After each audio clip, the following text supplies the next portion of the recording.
एक गवर्नर साहब ने लिबास बड़ा शानदार पहनना शुरू कर दिया था, तो हजरत उमर ने उतरवा के ना तो उन्हें टाट का लिबास पहना के तो ऊंट चराने की ड्यूटी दे दी। इतना सख्त एहतसाब करते।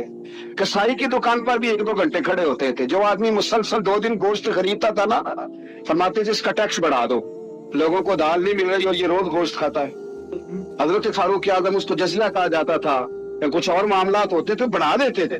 मुसलसल जो 2 दिन आदमी गोश्त खाता था, फरमाते थे मदीने में गुर्बत है, अगर ये वाला निजाम तुम करोगे तो गरीब लोग किसकी तरफ देखेंगे। लेकिन उससे ज्यादा बढ़कर जो उनकी जिंदगी का म्यार और स्टेटस था वो ये था कि अपने घर का खास ख्याल रखते, खास तवज्जो करते।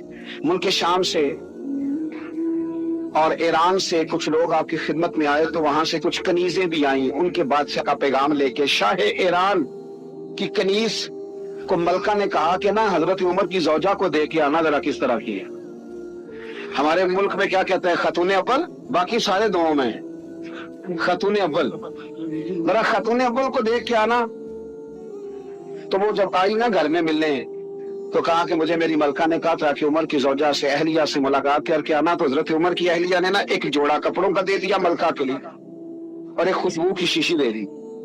अब जब वो तोहफे वहां गए तो उस मलका ने ना कुछ सोने का सामान भेजा, कुछ जेवरात भेजे, कुछ तहाइफ भेजे। जब हजरत उमर के घर आए ना, वो खादिम लेके आया, उसने कहा जी आपकी अहलिया ने तोहफे भेजे थे। तो जवाब में शाह ईरान की बीवी ने, यहाँ जिस मुल्क का वो सफीर था उन्होंने भी ये भेजे हैं। तो हजरत उमर फारूक ना वो तोहफे लेके घर गए, तो जाके कहने लगे अपनी अहलिया से, ये तू कब से तोहफे तहाइफ भेजने लग गई है, ये कब से निजाम शुरू हो गया।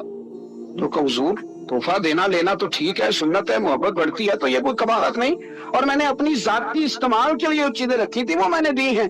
तो हज़रत उमर फारूक रज़ी अल्लाह तआला अन्हु फरमाने लगे, हमने किसी मुल्क के साथ और उसके बादशाह के साथ जाती ताल्लुक नहीं बनाना, ताल्लुक जो भी बनेगा रसूलुल्लाह के दीन की बरकत से बनेगा। जाती रिश्ते नहीं हमने कायम करने। जाती आपके मुल्क की जो एयरलाइन जिसका हर साल खसारे का ढंढोरा पीटा जाता है ना, वो हमारे बादशाह साहब और सदर साहब अगर गैर मुल्कियों को घोड़ा कभी भेजना हो ना, घोड़ा, तो पूरा एक जहाज घोड़ा लेके तोहफे में जाता है। पूरा जहाज गरीब कौम का ये सरमाया, और कौम बड़ी बादशाह है, लाइनों में लाके वोट देती है। 2 काम हमेशा लाइन में लाके करने, एक बिल लाइन में लाके जमा कराना है और एक वोट लाइन में लाके, ताकि फिर पूरे 5 साल लाइन में ही लगे रहे। मर्जी से आप वोट देना, पर जो बात दुरुस्त है उसको सुनो। हजरत उमर फारूक रज़ी अल्लाह तआला अन्हु ने अपनी अहलिया से पूछा कितने का था वो तेरा जोड़ा और खुशबू की शीशी। उन्होंने कहा 3 दिनार की। पर मैं ये 3 दिनार तेरे और बाकी जो तोहफे आए हैं वो तू खुद कह, क्योंकि उसने तेरे नाम भेजे हैं।